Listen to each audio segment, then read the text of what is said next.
السلام عليكم ورحمة الله وبركاته، عشاق الساحرة المستديرة في كل مكان. لو انت أول مرة تشاهدنا، يا ريت تشترك بالقناة وتفعل زر الجرس ليصلك كل جديد. طلب السويسري مارسيل كولر المدير الفني للفريق الأول لكرة القدم بالنادي الأهلي من محمود الخطيب رئيس مجلس إدارة القلعة الحمراء ضرورة التعاقد مع الصفقة المفقودة داخل الفريق الأحمر استعدادا للفترة. ودخل النادي الأهلي في صراع مع الزمالك من أجل التعاقد مع محمد شكري ظهير أيسر الفريق الأول لكرة القدم بنادي سيراميكا كليوباترا خلال فترة الانتقالات الصيفية المقبلة، لا سيما أن الفريق الأحمر في حاجة إلى إبرام التعاقد مع بديل للدولي التونسي علي.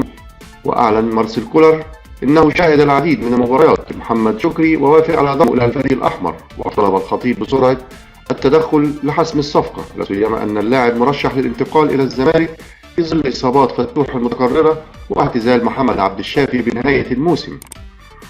ويعود محمد شكري من الناشئين داخل النادي الأهلي، حيث أنه لم يحصل على فرصته مع الفريق الأول لينتقل لصفوف سيراميكا كليوباترا في الصيف قبل الماضي بعد العديد من الإعارات ضمن صفقتي شادي حسين ومصطفى سعد ميسي. ووضع الأهلي بندا في عقد اللاعب فأن يحق له شراؤه بعد الموسم الأول. ويستعد الفريق الأول لكرة القدم بالنادي الأهلي لمواجهة بلدية المحلة في الساعة 7 مساء غدا الثلاثاء في المباراة التي ستقام على استاد القاهرة الدولي ضمن منافسات الدوري المصري الممتاز، حيث يأمل الفريق الأحمر في تحقيق الفوز والانتصار.